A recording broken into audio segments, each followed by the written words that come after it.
it's Addy10, and the video you're going to be watching in the background is going to be another episode of how to get a KEM strike. This time it is on the map STRIKEZONE. I think a lot of people will be interested to know on this map because people do seem to get so many gameplays on it, myself included.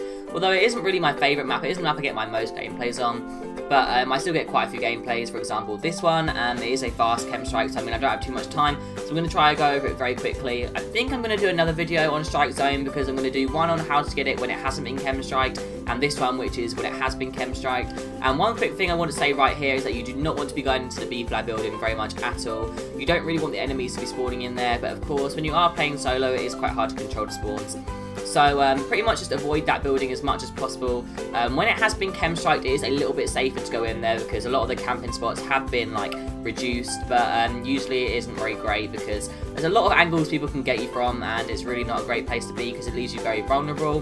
But the best thing you want to do is what I'm doing right here. You want to keep running up and down the C flag spawn.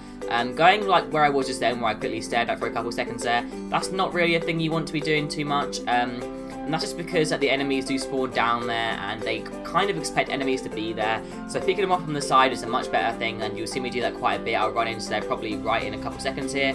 So staying in this little corridor is definitely one of the main things you want to be doing, as well as jumping into like the gift shop I think it is, and they're great places to go because your enemies will still spawn to the left of there because the spawns are a little bit more dodgy when it has been KEM striked.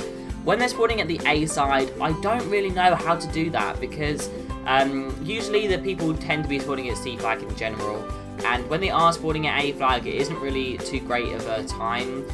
What you maybe want to do is kind of stay in like the B flag building and try and pick them up as they run up the stairs, because I'm not really too sure on the spawns because STRIKEZONE isn't normally KEM'd, it's usually how it is normally. So that's kind of like the only tips I can give you on A flag side. You can maybe pick the enemies off, say like the area next to the gift shop. I don't really know how to explain it, but there's like a couple of head glitches there where you can take them off as they spawn from the A flag building. And that's pretty much everything I wanted to go over. Of course, the weapons, you want to be using a submachine gun on this map. I do recommend a K.E.M or M-TAR. Maybe you can run a honey badger, but that's pretty much the furthest I would go. So yeah, if you guys have enjoyed the video, make sure to leave a like, comment and subscribe, and let me know how these tips help you. So